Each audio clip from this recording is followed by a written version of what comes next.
ஆன்மீக அன்பர்கள் அனைவருக்கும் வணக்கம். உங்களை எல்லாம் அந்த ஆன்மீக சேனல் மூலமாக சந்திக்கிறதுல நான் ரொம்ப சந்தோஷப்படுறோம். நாங்கள் போடுற வீடியோலாம் உங்களுக்கு பிடிச்சா நீங்கள் லைக் பண்ணுங்க, ஷேர் பண்ணுங்க, கொடுத்து பாபா டெம்பிள் சேனலுக்கு நீங்கள் சப்ஸ்கிரைப் பண்ணுங்க. இன்னைக்கு சாமி சரணம் அப்படிங்கிற ஒரு பதிவில் சின்ன பதிவு ஒன்று உங்களுக்கு தரப்போறேன். வாங்க இப்போ நம்ம வீடியோக்குள்ள வரலாம். கார்த்திகை மாதம் வந்துருச்சுனால எங்க பார்த்தாலும் ஐயப்ப பக்தர்கள் தான். கோயில்களிலும் சரி, தெருவுலையும் சரி, போகும்போது வரும்போதெல்லாம் ஐயப்ப சரணம், சாமி சரணம் அப்படின்ற ஒரு நல்ல நாமமானது நம்ம காதுல ஒலித்து கொண்டே இருக்கும். அப்ப அந்த ஐயப்ப பக்தர்களுடைய வழிபாடு ரொம்ப அதிகமா இந்த கார்த்திகை மாசம் தான் இருக்கும். எங்க பார்த்தாலும் சாமி சரணம் ஐயப்பா, சரணம் சரணம் ஐயப்பா அப்படின்ற ஒலி ஒலித்து கொண்டே இருக்கிறது. அவங்கள பார்த்தீங்கன்னா காத்தால குளிச்சுட்டு ஐயப்பனுக்கு உகந்த ஆடைகளை அணிந்து கொண்டு, கழுத்து நிறைய துளசி மாலையை அணிந்து கொண்டு, அதே நேரத்தில் நெத்தியில பார்த்தீங்கன்னா விபூதி, சந்தனம் இதெல்லாம் வச்சுக்கிட்டு அவங்கள காலைய நேரத்தில் நம்ம அவங்கள பார்க்கும்போது அந்த ஐயப்பனுடைய உருவமாகவே அவர்கள் அங்கே காட்சி தருவார்கள். அதனால அவங்க வாயிலிருந்து வருகின்ற ஒரு வார்த்தைகள் சாமி சரணம் ஐயப்ப சரணம், சாமி சரணம், சாமி சரணம் அப்படின்னு யாரை பார்த்தாலும் அவங்க சொல்லும் பொழுது நம்ம அறியாமலே நாம் ஐயப்பனோடு ஈடுபடுகின்ற, ஐயப்பனுடைய பக்தியில் ஈடுபடுகின்ற ஒரு வாய்ப்பை அவங்க நமக்கு ஏற்படுத்தி கொடுக்குறாங்க அப்படின்னு தான் சொல்லணும். அது மட்டும் இல்லாம அந்த நேரத்துல நம்ம இறைவன் கிட்ட எந்த வரம் வைக்கின்றோமோ அந்த வரம் நமக்கு நிச்சயமாக எளிதில் நிறைவேறும். ஏன்னா அந்த இருமுடி கட்டி அவங்க அந்த விரதத்தை கடைபிடிக்கிறாங்க, ஒரு மண்டலம் அந்த விரதத்தை கடைபிடிக்கிறாங்க அப்படின்னு சொல்லும் பொழுது அது மிக மிக கடினமானதும் அதே நேரத்தில் பயன் தரக்கூடிய ஒரு நல்ல ஒரு பக்தியில் நம்ம ஈடுபடக்கூடிய ஒரு விரதமாகவும் அது இருக்கு. அது மட்டும் இல்லாம அந்த இறைவனுக்கு நாம் அன்னைக்கு அர்ச்சனை பண்ணணும் அப்படின்னு சொன்னா துளசி, வில்வம் இது ரெண்டும் ரொம்ப புனிதமானது ஐயப்பனுக்கு.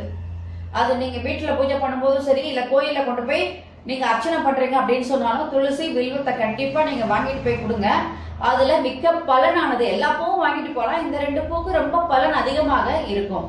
அங்கு நடத்தப்படுகின்ற அந்த கோயில்கள் நடத்தப்படுகின்ற பஜனைகள், வழிபாடுகள், அன்னதானம் இதெல்லாம் கற்பூர ஜோதி இது எல்லாமே எல்லாருக்கும் என்னது இறைவனுடைய அருளை பெற்று தரக்கூடியதாக இருக்கின்றது.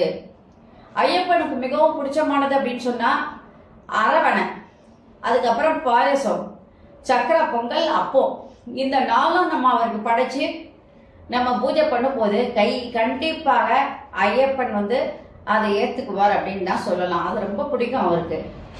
ஐயப்பனுடைய திருமேனி அவையில அந்த நெய்யானது அங்க அபிஷேகம் செய்யப்படுகிறது. அந்த தேங்காய், நெய் தேங்காய் இருக்கு இல்லையா, அது சிவனுடைய உருவமாகவும் அதில் ஊற்றப்படுகின்ற நெய்யானது மகாவிஷ்ணுவின் உருவமாகவும் இருக்கின்ற காரணத்தினால் இறைவன் மீது ஐயப்பனுக்கு அதை அபிஷேகம் பண்ணி அந்த நெய்யை அந்த பக்தர்கள் கொண்டு நம்ம கிட்ட கொடுக்குறாங்க அப்படின்னு சொன்னா அதை நம்ம தீட்டுப்படாம வச்சிருக்கோம் அப்படின்னு சொன்னா சுத்த பத்தமா வச்சிருக்கும் போது எவ்வளவு காலம் ஆனாலும் அந்த நெய் கெட்டு போகாது. ஏன்னா இறைவன் மேல் பட்டு அந்த நெய்க்கு அவ்வளவு பவர் இருக்கு. நமக்கு நோய் நொடி ஏற்படும் போது கொஞ்சமா அந்த நெய்யை சாப்பிட்டா கண்டிப்பாக நோய் குணமாவதற்கான வாய்ப்புகளை அது நிச்சயமாக நமக்கு ஏற்படுத்தி கொடுக்கும். அதனால தை மாசம் மகர ஜோதிய நம்ம போய் பார்க்க முடியலையேன்னு பெண்கள்லாம் நிறைய பேர் வருத்தப்படுவாங்க. வயசானவங்க போறாங்க, ஆண்கள் எல்லாருமே போறாங்க, குழந்தைகள், பெண் குழந்தைகள், சின்னவங்க போவாங்க. போகலையேன்னு வருத்தப்பட வேண்டாம். பக்கத்துல எல்லா கோயில்களையும் மகர ஜோதி அன்னைக்கு ஐயப்ப பூஜை கண்டிப்பாக செய்வாங்க. ஐயப்பனுடைய சிலை வச்சு அங்க பூஜை பண்ண இருமுடிலாம் இங்க ஏதாவது கட்டிட்டு போறாங்க, ஒவ்வொரு கோயிலையும் கட்டிட்டு போறாங்க இல்லையா, அந்த கோயில்ல கண்டிப்பா அந்த மகர ஜோதியை அவங்களே கண்டிப்பா அந்த 6 மணிக்கு ஏத்துவாங்க, நெய் விளக்கேற்றி ஏத்துவாங்க.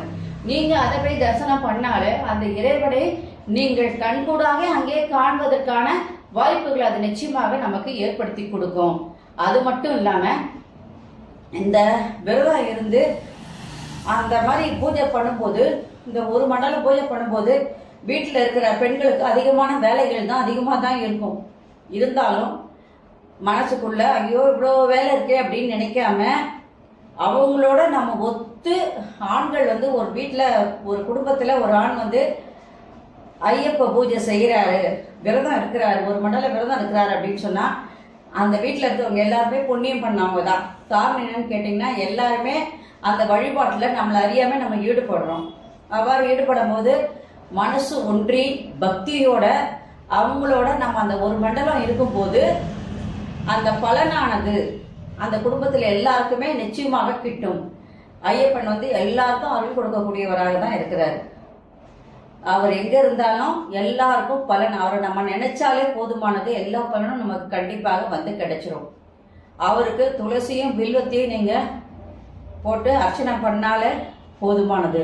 அதனால ஐயப்ப பூஜை மகர ஜோதிக்கு நம்ம போக முடியல அப்படின்னு சொன்னாக்க பக்கத்துல கோயிலுக்கு போய் நம்ம மகர ஜோதியை பார்க்குற மாதிரி அங்க இருக்கிற நம்ம நெய் தீபத்தை எடுத்து பார்த்தாலே அந்த இறைவனை நாம் காண்பதற்கான ஒரு வாய்ப்பு நமக்கு நிச்சயமாக கிட்டும். சில நேரங்களில் தவிர்க்க முடியாத நேரத்தில் ஒரு துர்மரணம் ஏற்பட்டு போச்சு ஒரு வீட்டில் அப்படின்னா அந்த ஐயப்ப பக்தர் வந்து என்ன பண்ணுவாருன்னா அந்த மாலையை கட்டிட்டு அவங்க விரதத்தை கைவிட்டுடுவாங்க.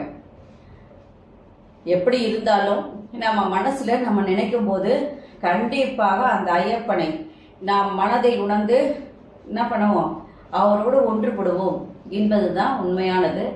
அதனால இந்த சாமி சரணம் ஐயப்ப சரணம் என்று சொல்லுகின்ற வாசகங்களும் சரி, அங்க நடக்கின்ற கோயிலில் நடக்கின்ற பஜனைகளும் சரி, இதெல்லாம் வந்து நம்ம கேட்டாலே அங்க போய் நம்ம வழிபட முடியலன்னு சொன்னாங்க அந்த வார்த்தைகள் நம்ம காதுல வந்து உச்சரிக்கும் பொழுது அந்த உச்சரிப்பு வந்து நம்ம காதில் கேட்கும் பொழுது நம்ம வந்து நம்மளை அறியாமலேயே நம்ம இறைவனிடத்தில் ஈடுபடுவதற்கான வாய்ப்பை அதை ஏற்படுத்தி கொடுக்கும். ஏன்னா அவங்க எல்லாம் பாடும்போது அந்த பதில சாமி சரணம் ஐயப்பா, சாமி சரணம் ஐயப்பா, ஐயப்ப சரணம் ஐயப்பா அப்படின்னு சொல்லும் போது அந்த ஒளிகள் வந்து நம்ம காதுல வந்து விழ விழ விழ நம்மளை அறியாம நம்மளும் பாட ஆரம்பிச்சிருவோம், நம்மளும் அந்த பஜனையில சேர ஆரம்பிச்சிருவோம், நம்மளும் அந்த இறைவனோடு ஒன்றுபட்டு விடுவோம் அப்படின்றது தான் உண்மையான வாக்கு. நன்றி, வணக்கம். இந்த வீடியோ உங்களுக்கு பிடிச்சா நீங்க லைக் பண்ணுங்க, ஷேர் பண்ணுங்க, கொடுத்துருப்பா டெம்பிள் சேனலுக்கு நீங்க சப்ஸ்கிரைப் பண்ணுங்க.